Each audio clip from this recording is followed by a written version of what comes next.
ጤና ይስጥልኝ የሰዓዳ ዩቲዩብ ቤተሰቦች እንዴት ናችሁ? ሰላም ናችሁ? ሁሉ መልካም ሁሉ ሰላም አለው አልহামዱሊላህ። ይህ ቪዲዮ እንግዲህ ሰሞኑን በጣም ያወዛገበ ቪዲዮ ተለቋል በነጻነት ጉዳይ ማለት ነው። እስኪ እኔም ደግሞ ሐሳቤን ልስጥበት ማለት ነው ጉዶቼ። ምክንያቱም ነጻነት ወንድማችን ወደማይቀረው ጉዞ ሂዷል። ገባችሁ? ውስጡን በውስጥ አድርጎ ውስጡን ደብቆ ውስጡን ሸፍኖ ወደማይቀረው ጉዞ ሂዷል ማለት ነው። ገባችሁ? ምን ያክል ለትዳሩ ክብር እንዳለው፣ ምን ያክል ለህዝቡ ክብር እንዳለው፣ ምን ያክል ህዝቡን እንደሚወድ ያየንበት ነገር ነው። ገባችሁ? እና አሁን እንግዲህ እህቲቱ እንደዚሁም ደግሞ ወንድምየው እየመጡ ነው በአዳዲስ መረጃ ማለት ነው። ማለት ነው ያላቅም ሰው ከሞተ በኋላ ለምን በዚህ ደረጃ መውጣት እንደፈለጉ፣ ለምን ማውራት እንደፈለጉ፣ ለምን እንደዚህ ማለት እንደፈለጉ እኔ አላቅም። ገባችሁ? ግን ምን አስባችሁ ነው? ምን አልማችሁ ነው በዚህ ደረጃ ለመውጣት ያሰባችሁ ብለን እስኪ መጠየቅ አለብን ያ ጀማ ማለት ነው። ገባችሁ? ምንድነው የሚሰራው ነገር? ለምንድነው በትዳሩ ደስተኛ አልነበረም? አትረዳውም ነበር እሷ አትረዳውም። እናቱ ከዚህ ነገር ታቀበላለች፣ እሷ ከዛ እንትን ትላለች።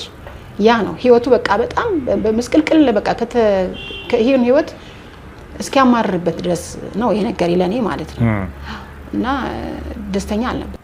እኔ ራሴ በወቅቱ የጠየቁ ጥያቄ ነው። አንተ አሜሪካን ሀገር የመኖሪያ ግሪን ካርድ አለ፣ ልጆች እዛ ናቸው ያሉት፣ ባለቤት እዛ ናት፣ ቢያንስ የተሻለ ሕክምና ያለው እዛ ነው፣ ለምንድን ነው እዛ ሄደህ ማስታከሙ የሚል ነገር በተደጋጋሚ ያነሳውለት ማለት ነው። ምክንያቱም ያኔ ያው በኋላ አነሳለው እንዴት ይሄን እንዳወራ ማለት ነው። እና ስለው በመጀመሪያ ብዙ ጊዜ ነጽ በተፈጥሮ ምን አይነት ሰው ነው ያለው? ተፈጥሮ ምንድነው? ከልጅነቱ ጀምሮ እየተጎዳም ቢሆን ውስጡን እያመመው እያስከፋው በጣም በቃ ምናልባት ህይወቱን የሚያጣበት ነገርም ሆኖ በተቻለ መጠን አይናገርም። ተፈጥሮ ነው ይሄ። እኔ ስለማቅ ኮስተር ብዬ ጫን ብዬ ጠየቁት፣ ለምንድን ነው እንደዚህ የሚሆነው ነገር? እኔ እኮ ወንድም ነኝ፣ ታላቅ ወንድም ብቻ ሳይሆን አባትም ጭምር ነኝ፣ እኔ ነኝ ያለሁት እና ንገረኝ ችግር አለ ወይ ስለው፣ አዎ እንዴ ችግር አለ፣ ያው ቅድም እህታችን ያለችውን ነገር ነገረኝ። ምንድን ነው እስኪ አብራራ ነበር። እዛም ታመሜ ነበር፣ ወድቄ ነበር፣ ሆስፒታል ገባሁኝ። እኔ በዛ በህዝብ መሀል እንደዛ ነፃነት እንዳልተባልኩኝ ሰው በቃ በህዝብ መሀል የኖርኩት ሰውዬ እዛ ሆስፒታል ሆኜ አንድ ሰው መጥቶ አባከና የሚለኝ ሰው አጣሁኝ። እና ሰው ባየው ቁጥር አልጋ ላይ ሆኜ ሰው እንደዚህ ነበር የሚናፍቀኝ አይነበረ መጥቶ ቴኬር የሚያደርገኝ ሰው አጣሁ። እንዴት ሊሆን ይችላል ያልኩት፣ በቃ እንደዛ ነው የነበረው አለኝ። እና ሆስፒታል ብቻዬን ነበር የነበርኩት። ነርሶቹ ናቸው በጣም ዲሲፕሊን ናቸው፣ እነሱ የተንከባከቡኝ። እንዴት ይሆናል እዛ ባለቤት አለች አለ ሲል፣ አይ ወንዴ ግድ የለህም እንደዛ አልነበረም የነበረው። እንደውም እሷ በጣም ልብ የሚሰብር አጥንት የሚሰብር ነገር ሁሉ ተናግራኛለች። ከፈለክ ብትሆንና መጽሐፍን ይዘህ ሂድ። ምን ብትሆንና መጽሐፍን ከቤት ይዘህ መሄድ ትችላለህ። ከየትኛው ቤት? አዲስ አበባ ካለው ማለት ነው የሚል ጠንክር ያለ ነገር ተናገረች። እና ያው ከዛ በኋላ እንግዲህ እዛ የተወሰነ ነገር እንክብካቤ አደረጉለት ሆስፒታሉ ላይ። ከዛ ወደ ኢትዮጵያ መጣ። ቅድም እንዳለችው እህታችን እነሱ አገኙት። ከዛ ባለው ነገር በጣም ተጎሳቅሎ ተጎርቶ መጣ። መጨረሻ ላይ የአሜሪካው የሕክምና ጉዳይ እዛ ያለችው ባለቤቱ ቀና ነገር ስለሌላት ቀና ልብ ስለሌላት እና እሱን ለማገዝ ፈቃደኛ ስላልሆነች ነው ያልታከመው። እዛ ሰው የለኝም። አስናቀ የጓደኛ ልክ ነው ይላል ማህበራዊ ሚዲያ ላይ። እሱ በተደጋጋሚ በተለያዩ ማህበራዊ ሚዲያ ላይ ሲያወራም ሰምተነዋል። 29 ዓመት ለቅሶ ላይ የተናገረውን ታስታውሳላችሁ? 29 ዓመት አንድ ወር ነው የተለያየ ነው። ለአንድ ወር ብቻ ነው የተለያየ ነው በ29 ዓመት ውስጥ ብሏል። እና አሁን እኛ የምናውቀው ከውጭ ያለን ሰዎች የምናውቀው በጣም ቤስት ጓደኛ፣ ጠባቂ፣ የሚጠብቀው ጓደኛ እንዳለው ነው። አንተ እያልከኝ ያለው ደግሞ በተቃራኒ ነው። እስኪ አብራራልኝ፣ አልገባኝም፣ ግልጽ አድርግልኝ ወንዴ።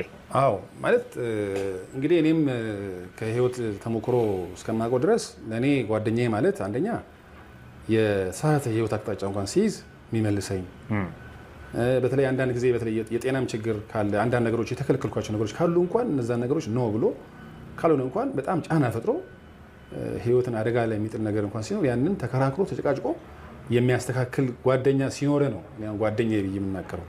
ስለዚህ ነፃነትን ህይወት እኔ ሳየው በዙሪያው ቤት እንዲኖረው ሌሎች ሀብት አሴት እንዲፈጥር ሌሎች አማራጮችን እንዲያይ ራሱን እንዲንከባከብ የሚያደርግ ሰው እኔ አላየውም። እና በተደጋጋሚ ይባላል እንደው በሀዘኑ ጊዜም ታገስ ቤት የሚባል ነገር ይነሳል እና እኔ እንደውም ምን ለመናገር አላቆም ቤቱና በኋላ ግን ስናጠራ ታገስ ቤት ማለት ያው የሬስቶራንት መጠጥ ምግብ የሚሸጥበት ቤት ነውና እና እንደዚህ አይነት እንግዲህ ነፃነት ቅድም እንዳልኩ ከህንድ ከምና በኋላ ሲመጣ በጣም ህይወቱ በጣም ጥንቃቄ የሚያስፈልገው ኃላፊነት ወስዶ እያንዳንዱ ነገር ተው የሚለው ሰው ያስፈልጋል። ስለዚህ እኔ እንግዲህ ሰውም እንዲረዳው የምንፈልገው ነፃነት ምናልባት በዙሪያው የሚያስብለት ከልብ እውነተኛ ወንድም ነኝ ጓደኛ ነኝ ረጅም ጊዜ ቆይቻለሁ የሚል ሰው ካለ በዙሪያው ሊያግዘው ይገባ ነበረ። ስለዚህ እኔ ማንም ሰው ሊያግዘው ስላልቻለና ህይወቱን የሚታደገው ስላልቻለ እኔ በእኔ እምነት ነፃነት እሱም እንዳለው ሰው የለኝም ለእኔ ብቻ ለም ባይዘ ሌላም አንድ እሱን የምታውቅ ሴት ስሟ እንዳይጠቀስ የምትፈልግ ሴት ናት እና እሷ ምንድን ነው ያለችኝ እኔ አንዳንድ የምሰማው ነገር ግራ እየገባኝ ነው ነፃነት እኮ ሰው የለኝም ብሎኛል ስትል እሱም ለእኔም አውርተናል እንደሆነ ብሎኛል እና ይሄ ነው እውነታው ይሄ ነው። እቺን ሴት አግኝተናት ነበር። በነገራችን ላይ ይህንን ጉዳይ ስንሰራ ከዚህ ሴት ጋራ በጣም ረጅም ውይይት አድርገናል። ይቺ ሴት ማነች ምንድነች የሚለውን እሷን ፈቃደኛ ስላልሆነች ቤተሰቦቹም እናንተም ልታነሱ ስላልፈለጋችሁ ብቻ ነው የዘለለው። ስለዚህ ሴት በጎነት ግን ብዙ ሰምተናል፣ መልካምነትም ሰምተናል። ብዙ ይህን ፕሮግራም ለማዘጋጅ ብዙ ሰዎችን ስናናገር ይቺ ሴት በህይወቱ ላይ እጅግ በጣም መልካም የምትባል ሴት እንደነበረች አጣርተናል፣ ሰምተናል። ማውራት ግን አልፈለግንም። በጎነቷን ብቻ ገልጸን እንምጣ። ሚሚን ግን አንድ ጥያቄ ልጠይቃት። ይህንኑ ጥያቄ ላይ ከጓደኝነት ጋር በተያያዘ ቅድም ስታንሽ ስለነበረ ጓደኞቹን እየጠቀሽ ነበረ፣ አብሮት አሜሪካ ሊሄድ እንደነበረ አብሮት ሊያሳክመው እንደነበረ እየገለች ነበር እና እስኪ በደንብ እንደው ብታወሪ በጣም ደስ ይለኛል። ጓደኝነታቸው ምን ይመስል ነበረ? 29 ዓመት ቀላል አይደለም። አብሯቸው እንዴት ህይወታቸው ምን ይመስል ነበረ የሚለውን እንደው በደንብ ብታወሪ ደስ ይለኛልና ወደ አንቺ ልምጣ። ይሁን እንዳልክ ካልኩሌት እናርገው ከ43 ላይ 29 ዓመት ስትቀንሰው ስንት እንደሚሆን ማለት ነው። ከ43 ላይ 29 ማለት ምን ማለት ነው? 14 መሰለኝ አይደለ? አዎ 14 ዓመቱ ነው የሚሆነው። እሺ እና የዛኔ አሁን ምን አለ መሰለኝ እንዲህ ስብሰባም ስናረግ እያንዳንድሽ እዚህ ጋር እንትን አትጎጅም እኔ ነኝ አይነት ነገር ስብሰባ ሲደረግ እያንዳንድሽ ከኔ በላይ አታዝኝም ምናምን የሆነ በቃ ፊታችን የሚለን ነገር አለ ማለት ነው። አልገባኝም። እንዲህ የሆነ ስብሰባ ሲደርግ እዚህ እያንዳንድሽ ሚስቱንም ጀምሮ እያንዳንድሽ እንደኔ አልተጎዳሽም እኔ ነኝ በጣም ያዘንኩት አይነት ነገር የሚባል ነገር ነበር። ለምን ወንድም እህት እናንተ ናችሁ።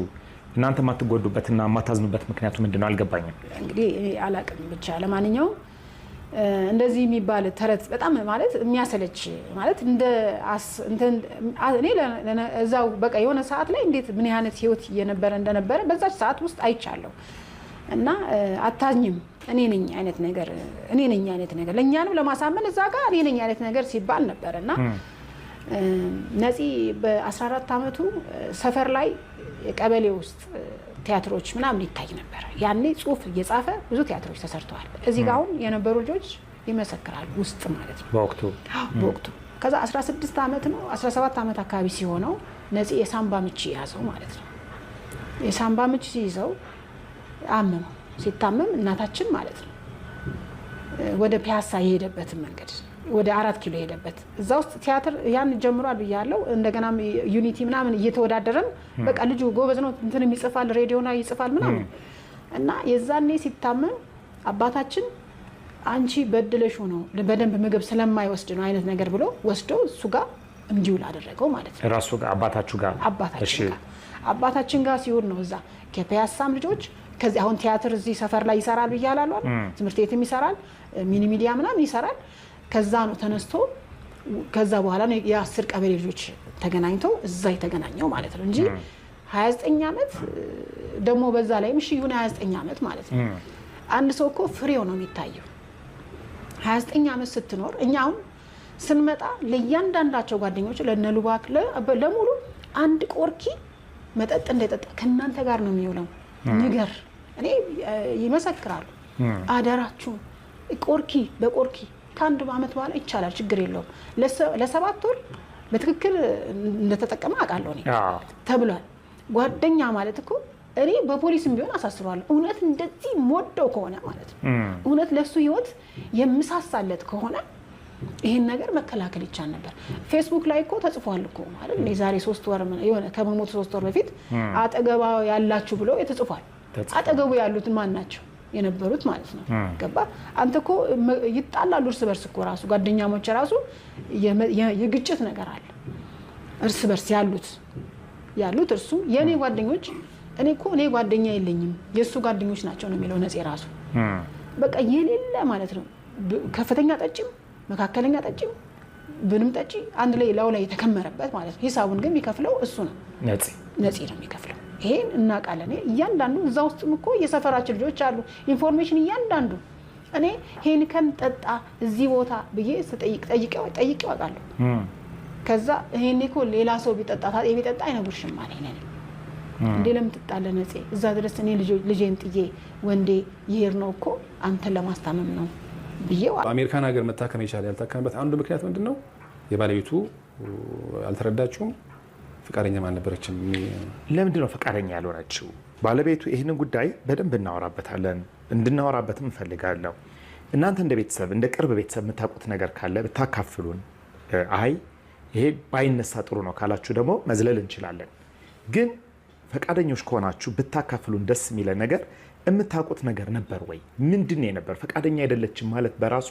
ምን ማለት ነው ሚስት ነች ትዳር ነው ልጆች አሏቸው ስለዚህ ከልጆች ማለት የባል ህይወት አይደለም ወይ ምንድነው ፈቃደኛ አይደለችም ማለት የምታውቁት ነገር ካለ እስኪ ወንዴ የምትነግረን ካለ እንግዲህ እኔ እንዳልኩ ያው ህንድ ሄድን የህክምናው ፕሮሰስ ተጀመረ 40 ቀን ነው እየተቀመጥነው እኔ በ40 ቀን ውስጥ በጣም ብዙ ነገር ነው ያወራነው እኔ እንደውም ያን አጋጣሚ በጣም ስለምፈልገው አነሳን በትዳሩ ጉዳይ እንዴት ነው ነገር አልኩኝና እስከ መቼ ድረስ ነው በዚህ ሁኔታ የሚቀጥለው ትዳርህ ነው ትዳርህ በቃ በዚህ ሁኔታ እስከ መቼ ነው የሚቀጥለው ወይ አንተ ወደዛ ሄደህ አሜሪካን ሀገር መስራት ያለብን ስራ መስራት ያለብህ ተጨማሪ ሙያህን እንኳን የምትወድ ከሆነ እዛው አብረህ እየሰራ እንደ ሌሎቹ አርቲስቶች እንደዛ መኖር አለብህ ወይም እሷ ወደዚህ መጣት አለባት የሚል ነገር አነሳሁኝ አይ እሷ ወደዚህ መጣት አትፈልግም እና እንዴት ነው በዚህ ሁኔታ የሚቀጥለው የሚል ነገር አነሳሁኝ ግን ዞሮ ምንድነው እኔ ያው እሱም ጋር ስናወራ የነበረው የነገረኝ አንደኛ እሱ ትክክለኛ ማንነቱ ፒውርሊ ነፃነትን አባትነቱን ሳይሆን የሚፈልግ የነበረው ጥቅሙ ነው ምን ማለት ነው ጥቅሙ ማለት በቃ እሱ ከዚህ እንደውም የነገረኝ ይችላል የተግባቡትና የተማመኑት ከኢትዮጵያ እሱ እንዲኖር እሷ እዛ እንድትኖርና ልጆቹን ግን ሳያቋርጥ በየወሩ በፋይናንስ እንዲያግዝ በሚል እንጂ በዛ ደረጃ ተግባብቶ እሱም ያው እስከ መጨረሻ ሰዓት ድረስ በየወሩ $2,000 እና ልጆቹ ምንም ሳያቋርጥ ለምጓጓ ናንሲ ግን መኖር አይፈልግም ነበር በቃ ምንም የሚያጓጓው ነገር የለም እዚህ ምድር ላይ ለመኖር ለዛ ነበር በቃ ተስፋ ቆርጦ በትዳሩ ደስተኛ አይደለም ስለዚህ በቃ እንደዛ ካልሆነ ዶክተር ከልክሎት ግን የመጠጥ ሱሰኛ ነው ብለው ካሰቡ ሪሃቢሊቴሽን ቤተሰቦቹ ሪሃቢሊቴሽን ሴንተር ሱሰኞች የሚገቡበት አለ አይደለ በግድ እንዳይጠጡ የሚደረጉበት ከውስጣቸው ከደማቸው እስኪወጣ ድረስ የሚታሰሩበት ታስረው አልጋ ላይ እንደዚህ ይታሰራሉ እጃቸው ራሳቸው እንዳይጎዱ እናም እሱ ለድራግ ነው መሰለኝ ለመጠጥ አይመስለኝም ግን ሱሰኛ አልነበረም እኮ እኔም ሳስበው ሱሰኛ አይመስለኝም እንደዛ ሱሰኛ ሰው እኮ እንደዛ አክቲቭ አይሆንም እንደሱ ሳቂታ ተጫዋች አይሆንም ሱሰኛ አይመስለኝም ተስፋ ይመስለኛል በቃ ለመኖር አልጓጓም ደከመው ሰለቸው ህይወት አስጠላው ህይወት ምንም የሚያጓጓ ነገር አልነበረም በትዳሩ ደስተኛ አይደለም ህይወት ልፋት ብቻ ሆነችበት እየሰራ ብሩን ወደ አሜሪካ መላክ ምንም አስጠላው። ማረፍ ፈለገ፣ አረፈ። ግን እናንተ ራሳችሁን ካልጠበቃችሁ ከዚህ መማር ያለባችሁ ራሳችሁን ካልጠበቃችሁ ራሳችሁ ለመኖር ካልጓጓችሁ ማንም ከሞታችሁ በኋላ ነው ሁሉም ወጥቶ ታሪካችሁን የሚያወራው እንጂ ማንም ሊያድናችሁ አይሞክርም። ራሳችሁ ለራሳችሁ ካልቆማችሁ ጓደኛ ተሰብስቦ ሲጠጣ እሱ ሲከፍል እነሱ ብራቸውን እየያዙ ነበር ብልጥ ስለሆኑ ዩሲ እሱ ብሩን ጨረሰ፣ ህይወቱንም ጨረሰ። ስለዚህ እናንተ ብልጥ መሆኑ ያገኛል። አንድ ምን አለ መሰለህ ነፂ ብሩን ለልጆቹ በዶላር ይመልሳል። እናቱ አለች፣ የእሷ እናት አለች። የእሷ እናት የቤት ኪራይ ያው የሚኖርበት ማን ላይ ቢሆንም ለእሷ ያደርጋል። እንደገና ደግሞ የሚያግዛቸው ሰዎች አሉ። ወንድሞች፣ አሁን የታናናሽ ወንድሞቻችን አሉ። የእነሱም ቤት ፈርሶብናል። የአያቶቻችን ቤት ስለፈረሰ እነሱም የቤት ኪራይ እየከፈለ የሚያኖር እሱ ነው። እሱም በርደናል። የሚያገኘውን ሁሉ እየኖረበት ነው። ለሚስቱና ለልጆቹ እየሰራ አሜሪካ ይልካል። ታናናሾቻችን ቤት በርሶባቸዋል። ለእነሱ የቤት ኪራይ እየከፈለ የሚያኖረው እሱ ነው። እና በቁሙ እያለ ያም ይህም ሲበዘብዘው ኖሮ ይሄ ሰውዬ እንደ ፍምስናው 5 ሳይኖረው መኪናው ተበላሽቶበት ማሰሪያ አጥቶ ቆሞ መኪናው እንዲህ ለምን እሱ አንድ ነፍስ ሆኖ 10ን ይረዳል? አሁን እሱ ሞተ። ከዛ እሱ ስለሞተ ከዚህ በኋላ የቤት ኪራይ የሚከፍልልን ወንድማችን ሞቷልና ራሳችንን እናጥፋ ልትሉ ነው? በቃ የቤት ኪራይ የሚከፍል አካል ሞቷል፣ ስለዚህ እኛ የምንሙት ወይስ ሰርታችሁ መክፈል ልትጀምሩ ነው? በህይወት እያለ ሰርታችሁ ለምን አትከፍሉም ነበር? ለምን ሁሉም ፕሬሸር እሱ ላይ፣ ሁሉም ጫና እሱ ላይ ለምን ይሆን ነበር? እየኖረበትም ሰውም እያኖረበት ያለው ነበር። ስለዚህ እንዴት ይኖራል? ከዛ ወደዚህ ነው እንጂ ከዚህ ወደዛ ሲመነዘርኩ በጣም ብዙ ነው የሚሆነው። የዛን ቀን ታስታውስ እንደሆነ ቀብሩ ላይ ይሄኔ እኮ ታግሶ የቀጠሩ ነበረን እያለ ሲያወራ ሰምቼዋለሁ። ዛሬ 5 ሰዓት ላይ